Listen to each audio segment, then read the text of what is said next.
Olá pessoal, meu nome é Rafael Lima, sou professor de inglês no Instituto Kailua e hoje eu vou ensinar a vocês como fazer perguntas em inglês.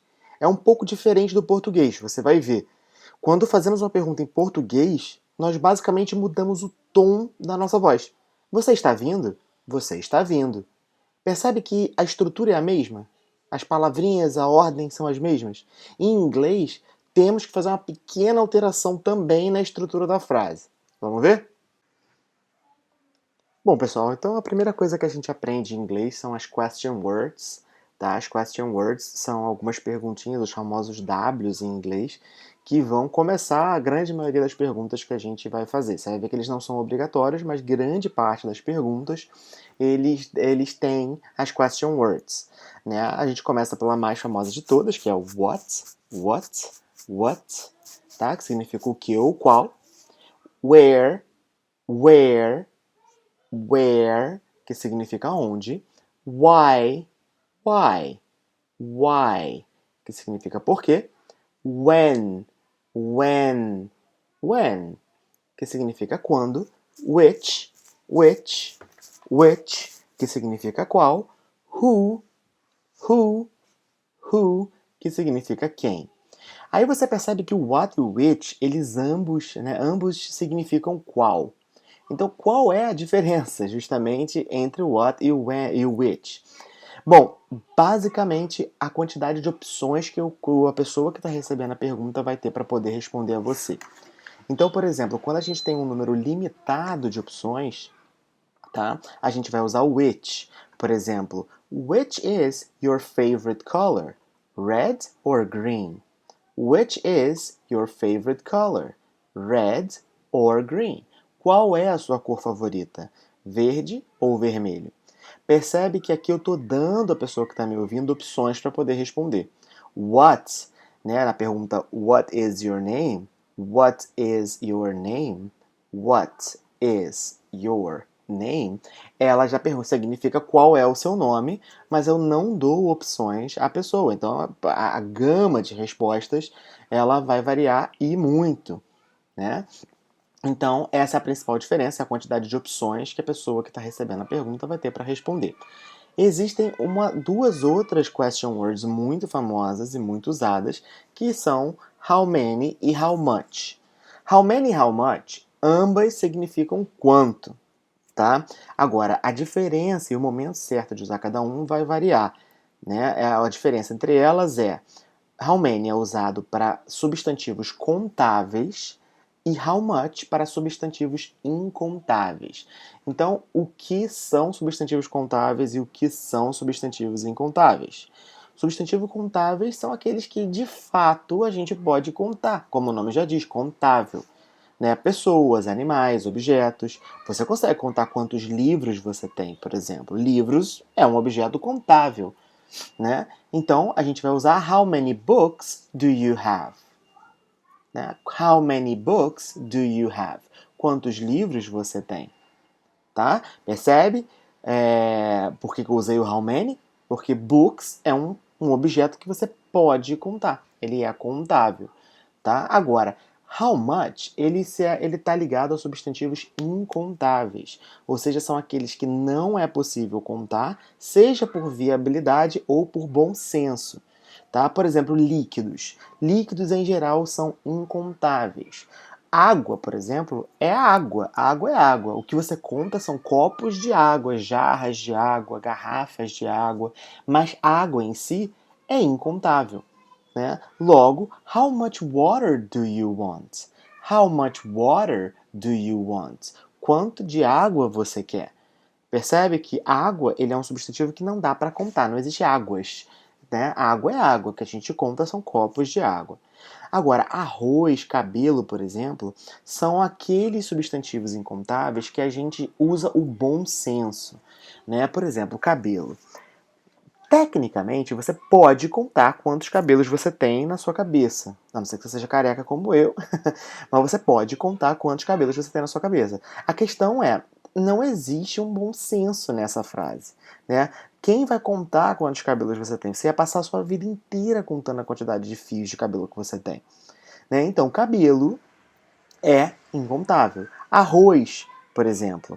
Você não vai no restaurante e fala assim, amigão, eu quero 4 grãos de arroz, ou 743 grãozinhos de arroz, por favor. Não. Né? Logo, o arroz ele é incontável porque não existe bom senso em quantificar a quantidade de arroz que você coloca na sua comida. Dinheiro é algo que às vezes causa um pouco de dúvida nas pessoas, porque assim, beleza, eu consigo contar quanto dinheiro eu tenho. Na verdade, dinheiro, quando a gente fala na palavra dinheiro, a gente está se referindo a algo um pouco mais geral. Né? Dinheiro é a ideia de algo que se troca por alguma outra coisa. Então, por exemplo, o que você pode contar são as moedas, né? Dólar, real, peso argentino, peso chileno, libra, dólar canadense. Então, as currencies, que são as famosas moedas, né? Essas sim são contáveis.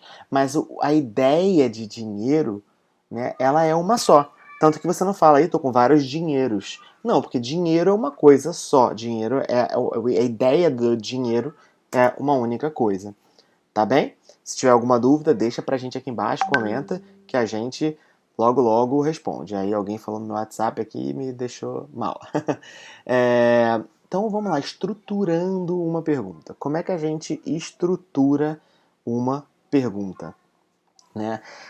Eu tentei desenvolver um métodozinho aqui para vocês, é o famoso PVP, né? Pergunta, verbo, pronome. A gente vai falar já já sobre cada um deles, que vai ajudar você a começar uma frase, tá? Começar, tá? Essa não vai estruturar ela toda, mas o principal, o que é realmente diferente de uma pergunta, ele é estruturado dessa maneira. Então, PVP, lembra do PVP?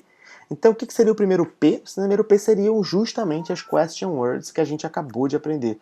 What, when, which, how, né? Então, quando há necessidade de colocar uma question word, ela sempre vai começar uma pergunta. Tá? Logo em seguida, a gente vai usar o verbo. Ah, Rafael, mas e se tiver vários verbos na mesma frase, como é super possível de acontecer? Bom, nesse caso, a gente tem uma lista de preferência.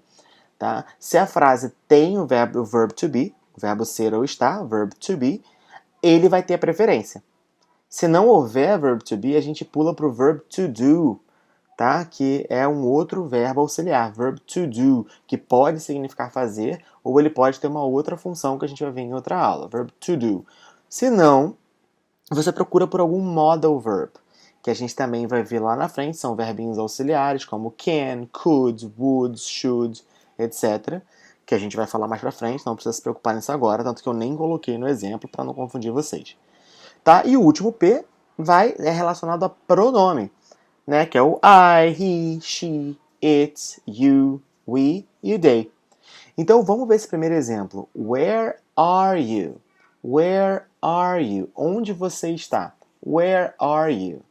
Where, a question word, está em verde. Are é o verb to be, conjugado já né, junto com o you, verb to be. E, por último, o pronome you. Então, where are you? Percebe ali como é que eu organizei a frase? Basicamente, a diferença é que numa pergunta o verbo vai vir antes do pronome. Numa frase afirmativa ele vem depois, mas numa pergunta ele vem antes. Tá? Olha o segundo exemplo. When are you coming? When are you coming? When are you coming? Quando você está vindo? Quando você estará vindo, no caso, né? Quando você virá? Então, percebe? When, question word. Are, de novo o verb to be, conjugado com you, logo em seguida, que é o pronome você ou vocês. E depois temos um novo verbo coming. Tá? Agora, normalmente, tá? Isso não é regra, mas normalmente, após o P de pronome, vem um novo verbo, principalmente se ele tiver com ing. Normalmente, tá? Não é obrigatório, não é regra. A terceira, how is she? How is she? How is she? Como ela está? How is she? Mais uma vez, how, que eu esqueci de colocar lá atrás, mas o how sozinho, ele significa como, how much, how many, quanto. Mas o how sozinho, como. How is she? Is, verbo to be conjugado com o she, que é ela. Tá? How is she? Entendeu? Pergunta, verbo, pronome. Agora, nem sempre a question word ela é obrigatória. nem sempre a pergunta que você está fazendo vai estar ligada a when, where, how, which, why. Às vezes você simplesmente quer saber se are you okay? Are you okay? Are you okay? Você está bem? Você está ok? Então percebe que nessa frase eu não tenho o primeiro P, porque o primeiro P ele não é obrigatório. Às vezes, dependendo do que você quer saber da pessoa que você está conversando, o primeiro P ele não vai entrar. Tá bom? Então a gente já vai direto para o verbo e para o pronome. O mais importante de tudo é que o verbo esteja antes do pronome quando a gente está fazendo uma frase. Aí você fala para mim, ah, Rafa, pô, mas volta e meia eu vejo em filme o pessoal falando You want water? You want water? You want water? Você quer sair? Você quer água? Ou You wanna go out? Você quer sair? You want to go out? Sem usar o verbo antes do pronome. Na linguagem oral, quando a gente está conversando, e principalmente de forma informal, é muito comum essa regra não ser respeitada. Tá? Porém, escrevendo e gramaticalmente falando, você tem que estruturar a pergunta dessa maneira. Tá? Então, se estiver aí estudando para uma prova, querendo fazer prova de proficiência ou algo do tipo, isso não é opcional, isso é obrigatório. Tá bom? E por último, agora a hora de você praticar. Tá? Como a gente já fez em outros exercícios, eu estou deixando aqui para vocês 5 perguntas que estão nesse momento embaralhadas. Elas estão completamente fora de ordem, tá? E eu quero que vocês coloquem essas perguntinhas em ordem.